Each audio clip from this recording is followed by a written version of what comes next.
Kitab Markus.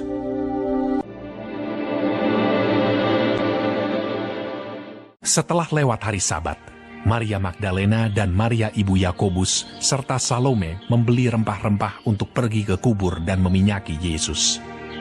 Dan pagi-pagi benar pada hari pertama minggu itu, setelah matahari terbit, pergilah mereka ke kubur. Mereka berkata seorang kepada yang lain, "Siapa yang akan menggulingkan batu itu bagi kita dari pintu kubur?" Tetapi ketika mereka melihat dari dekat, tampaklah batu yang memang sangat besar itu sudah terguling. Lalu mereka masuk ke dalam kubur, dan mereka melihat seorang muda yang memakai jubah putih duduk di sebelah kanan. Mereka pun sangat terkejut. Tetapi orang muda itu berkata kepada mereka, "Jangan takut. Kamu mencari Yesus orang Nazaret yang disalibkan itu. Ia telah bangkit. Ia tidak ada di sini. Lihat, inilah tempat mereka membaringkan dia. Tetapi sekarang pergilah, katakanlah kepada murid-muridnya dan kepada Petrus. Ia mendahului kamu ke Galilea. Di sana kamu akan melihat dia, seperti yang sudah dikatakannya kepada kamu." Lalu mereka keluar dan lari meninggalkan kubur itu, sebab gentar dan dahsyat menimpa mereka. Mereka tidak mengatakan apa-apa kepada siapapun juga karena takut.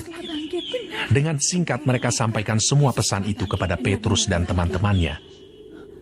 Sesudah itu, Yesus sendiri dengan perantaraan murid-muridnya memberitakan dari timur ke barat berita yang kudus dan tak terbinasakan tentang keselamatan yang kekal itu. Setelah Yesus bangkit pagi-pagi pada hari pertama minggu itu, ia mula-mula menampakkan dirinya kepada Maria Magdalena. Daripadanya, Yesus pernah mengusir 7 setan. Lalu perempuan itu pergi memberitahukannya kepada mereka yang selalu mengiringi Yesus dan yang pada waktu itu sedang berkabung dan menangis. Tetapi ketika mereka mendengar bahwa Yesus hidup dan telah dilihat olehnya, mereka tidak percaya. Sesudah itu, ia menampakkan diri dalam rupa yang lain kepada 2 orang dari mereka ketika keduanya dalam perjalanan keluar kota. Lalu kembalilah mereka dan memberitahukannya kepada teman-teman yang lain.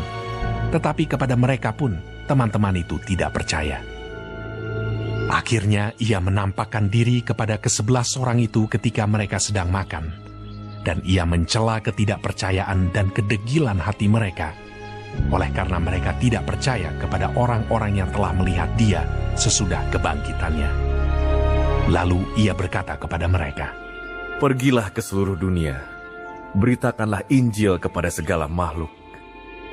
Siapa yang percaya dan dibaptis akan diselamatkan. Tetapi siapa yang tidak percaya akan dihukum.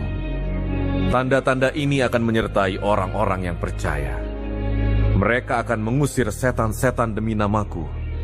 Mereka akan berbicara dalam bahasa-bahasa yang baru bagi mereka. Mereka akan memegang ular, dan sekalipun mereka minum racun maut, mereka tidak akan mendapat celaka. Mereka akan meletakkan tangannya atas orang sakit, dan orang itu akan sembuh." Sesudah Tuhan Yesus berbicara demikian kepada mereka, terangkatlah ia ke sorga, lalu duduk di sebelah kanan Allah. Mereka pun pergilah memberitakan Injil ke segala penjuru, dan Tuhan turut bekerja dan meneguhkan firman itu dengan tanda-tanda yang menyertainya.